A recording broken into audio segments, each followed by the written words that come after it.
മസ്തിഷ്ക മരണം സംഭവിച്ച അർജുന്റെ വൃക്കകളിലൊന്ന് സ്വീകർത്താവിലേക്ക് വിജയകരമായി മാറ്റിവെച്ചുകൊണ്ട് കണ്ണൂർ ആസ്റ്റർ മിംസ് വീണ്ടും ഒരു അതിസങ്കീർണ ജീവൻ രക്ഷാ ദൗത്യം വിജയകരമായി പൂർത്തിയാക്കി. കടുത്ത സാമ്പത്തിക പ്രതിസന്ധികളോട് പോരാടുന്ന കണ്ണൂർ മുഴപ്പിലങ്ങാട് സ്വദേശിയായ 37-കാരനാണ് മസ്തിഷ്ക മരണത്തെ തുടർന്ന് വിട പറഞ്ഞ അർജുന്റെ വൃക്കയിലൂടെ പുതുജീവിതം ലഭിച്ചത്. ഒട്ടേറെ മെഡിക്കൽ വെല്ലുവിളികൾ നിറഞ്ഞ 5 മണിക്കൂർ നീണ്ട അതിസങ്കീർണമായ ശസ്ത്രക്രിയയിലൂടെയാണ് മെഡിക്കൽ സംഘം ദൗത്യം പൂർത്തിയാക്കിയത്. അവയവമാറ്റത്തിനായി സംസ്ഥാന സർക്കാരിന്റെ ഏജൻസിയായ സോട്ടോയുടെ മൃതസഞ്ജീവനി ലിസ്റ്റിൽ പേര് രജിസ്റ്റർ ചെയ്ത് അനുയോജ്യമായ വൃക്ക കാത്തിരിക്കുകയായിരുന്നു യുവാവ്. അർജുൻ ദാനം ചെയ്ത അവയവങ്ങളിൽ ഒരു വൃക്കയാണ് മുഴപ്പിലങ്ങാട് സ്വദേശിയായ യുവാവിന് ലഭിച്ചത്.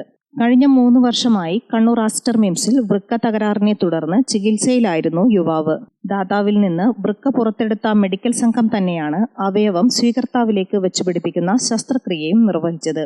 യൂറോളജി വിഭാഗം സർജൻമാരായ doctor T S. Avinas, doctor Satyendran Nambiar, doctor S. Govind, nephrology വിഭാഗം ഡോക്ടർമാരായ doctor Bijoy Antony, doctor Sarang Vijayan, doctor Pradeep V R, anaesthesia വിഭാഗം doctor Supriya Ranjith, doctor Aneesh Lakshmanan, doctor Vandana എന്നിവരടങ്ങുന്ന വിദഗ്ധ മെഡിക്കൽ സംഘമാണ് ശസ്ത്രക്രിയ പൂർത്തിയാക്കിയത്. ശസ്ത്രക്രിയയ്ക്ക് ശേഷം മാറ്റിവെച്ച വൃക്കയോട് ശരീരം മികച്ച രീതിയിൽ പ്രതികരിക്കുന്നുണ്ടെന്നും പൂർണ്ണ ആരോഗ്യവാനായ രോഗി അടുത്ത ദിവസം തന്നെ ആശുപത്രി വിടുമെന്നും മെഡിക്കൽ സംഘം അറിയിച്ചു.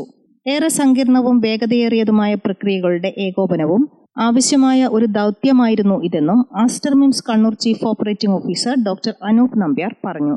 ഗ്രാമിക ന്യൂസ്, കണ്ണൂർ.